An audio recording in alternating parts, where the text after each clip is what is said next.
안녕하세요. 뉴스 속 날씨 김수현입니다. 우리나라에서 겨울을 나고 떠나는 대표적인 겨울철새, 바로 두루미죠. 지난 3월 7일은 세계 두루미의 날이었습니다. 국제희귀새인 두루미 보호의 필요성을 알리기 위해 세계자연보호연맹이 매년 3월 7일을 세계 두루미의 날로 제정했는데요. 이러한 노력에도 불구하고 두루미에게 큰 위기가 닥쳤다고 합니다. 오늘은 겨울 손님 두루미에 대해서 환경운동연합 맹지연 국장과 함께 이야기 나눠보겠습니다. 국장님 안녕하세요. 안녕하세요. 네, 매년 3월 7일이 세계 두루미의 날이라고 하는데 두루미의 날 제정의 의미는 무엇입니까? 예, 천상의 새로 불리는 두루미는 러시아 시베리아의 추운 겨울을 피해서 우리나라로 와서 겨울을 지내고 가는 겨울철 진객입니다. 국제보호종인 두루미류는 전 세계적으로 15종이 존재하는데요. 그중에서 7종이 한반도에 도래하고 있습니다. 두루미는 1년에 알을 한두 개만 낳아서 번식력이 좀 낮은데요. 주요한 서식지인 습지가 급속히 사라지면서 국제자연보호연맹이 작성한 적색 목록 최근호에 따르면 15종의 두루미 가운데 11종이 멸종 위험에 처해 있다고 합니다. 두루미는 나라와 나라 사이를 이동하면서 살기 때문에 두루미의 이동 경로에 따라서 러시아, 중국, 일본, 우리나라를 각국의 환경 보호에 대한 국가 간 연대와 노력이 굉장히 중요한데요. 두루미는 우리나라에서만이 아니라 전 세계적으로 관리하고 보호해야 되고 그리고 따라서 그 활동이 그 환경에 관한 국가 간의 의식 수준을 비교할 수 있는 지표가 되기도 합니다. 네, 그럼 한국에서 지내는 두루미의 현황은 어떨까요? 예, 멸종위기종 1등급이자 천연기념물 202호인 두루미는 전 세계의 개체수가 3,000마리도 되지 않습니다. 우리나라에는 매년 1,000마리가 찾아오는데요. 멸종위기종 2등급으로 천연기념물 203호인 제두루미는 전 세계 6,000마리 정도에 지나지 않고 이 중에 30%인 2,000마리가 우리나라를 찾아옵니다. 그 밖에도 천연기념물 228호 흑두루미와 검은목 두루미, 그리고 시베리아 흰 두루미, 캐나다 두루미, 세제 두루미 등이 우리나라에서 발견할 수 있는 두루미들입니다. 네, 그렇다면 우리나라에 이 두루미들이 와서 머무는 곳이 있을 것 같은데 어디가 그렇게 머물다 가는 곳이죠? 예, 우리나라 최대의 두루미 도래지는 바로 철암평화입니다.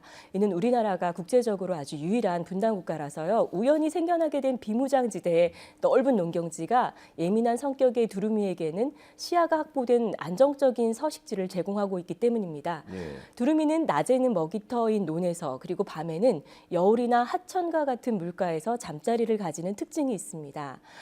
이들은 매년 비무장지대의 민통선 지역과 경북의 해평습지, 경남의 주남저수지, 전남 순천 등지에서 겨울을 지내고요. 번식지로 돌아갑니다. 두루미의 영역은 보통 500헥타르에 이르는데요. 여의도의 2배 면적의 두루미 한 쌍이 사는 것입니다. 수천 헥타르의 영역을 지니는 두루미도 있습니다.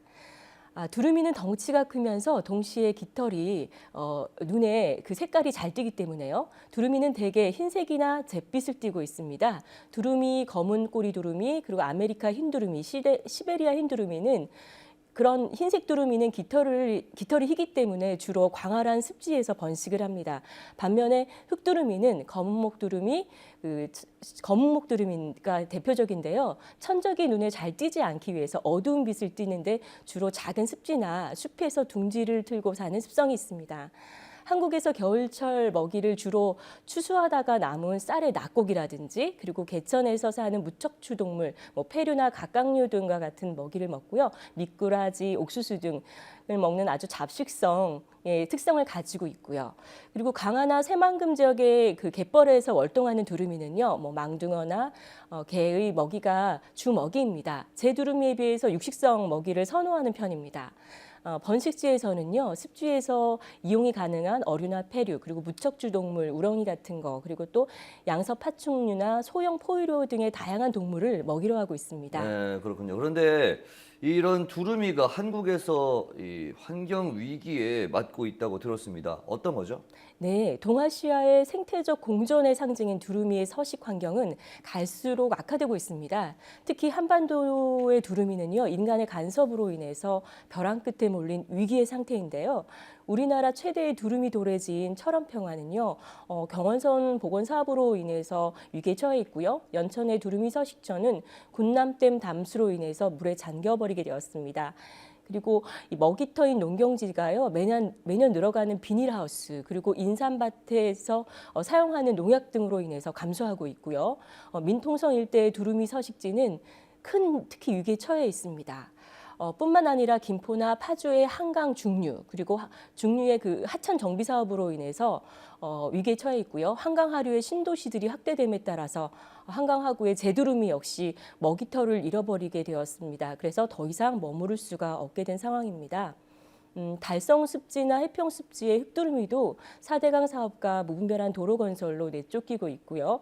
주남 저수지의 제두루미도 저수지 내 갈대섬에 대한 성토나 산남 저수지의 유유 저수지 자원화 사업이라든지 불법 건축물 랑개발 등으로 서식처가 갈수록 줄어들고 있는 상황입니다. 네.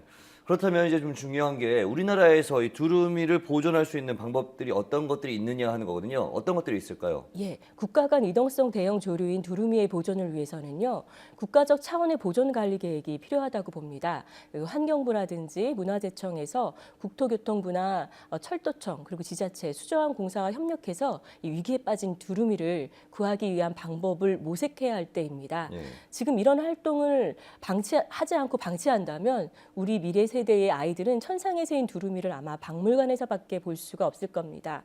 두루미를 보호하기 위해서는 그 생물 다양성 관리 계약 제도라고 해서요. 그런 그 낙곡을 수확하지 않고 내버려두는 그런 제도를 확대해야 하고요. 두루미 서식지 주변의 천연기념물 특별 관리 보호 구역으로 지정을 해서 주변 거주 농민들에게도 인식 증진 프로그램과 지원 제도를 마련해야 합니다. 그리고 주민과 시민사회가 함께 참여하는 지역별 실천 계획도 필요하고요. 또 구체적으로 사안별로는요. 철원의 경원선 복원에 따른 두루미 서식지 훼손과 감소에 대응하는 대체 먹이터와 잠자리 조성이 필요합니다. 그리고 연천의 군남댐의 경우에도 담수를 위해서 조성한 대체 서식지의 기능이 정상화되도록 해야 하는데요. 대체 서식지로 두루미가 이주하기 전까지는 담수를 중단해야 합니다. 그리고 군남댐의 경우에는 사후 환경성 평가를 기반으로 해서 대체 서식지에 대한 조성과 두루미 감소에 관한 사후 모니터링이 필요하고요. 대구 구미 그리고 달성에 침수된 그 달성 숲지와 해평 숲지의 경우에는 도로 개설에 따라서 흑두루미가 잃게 되는 잠자리와 먹이터의 확보가 필요합니다. 그리고 멸종위기종에 관한 정기 모니터링을 실시해야 되고요. 흑두루미 도래 시기에 지자체가 유람선 운행을 보류한다든지 인근 강정 고령보의 야간 조명을 좀 조정해야 하고요. 그리고 4차로 순환도로 공사 시에도 달성 습지 영향에 따른 생태숲 조성이 필요합니다. 그리고 창원 주남저수지 역시 저수지의 수위를 두루미의 서식 여건을 고려해서 낮춰야 하고요. 주변 종합관리 계획을 수립해서 저수지 보존을 위한 핵심 지역, 완충 지역, 전이 지역을 구분하여 지정 관리하여야 합니다. 그리고 주남저수지 주변에 공장을 이전하고 생태 친화적인 시설 배치를 통해서 복원을 추진해야 되고요. 유수지 내의 불법 매립이라든지 쓰레기 투기를 감시하는 것을 강화해야 합니다. 그리고 마지막으로 기포 하성면의 후평리 같은 경우에는요. 구규림에 대한 대체 잠자리와 채식지 조성도 이루어져야 합니다. 네, 그렇군요. 오늘 말씀 고맙습니다. 네, 감사합니다. 뉴스 속 날씨 오늘 준비한 소식은 여기까지입니다. 시청해주신 여러분 고맙습니다.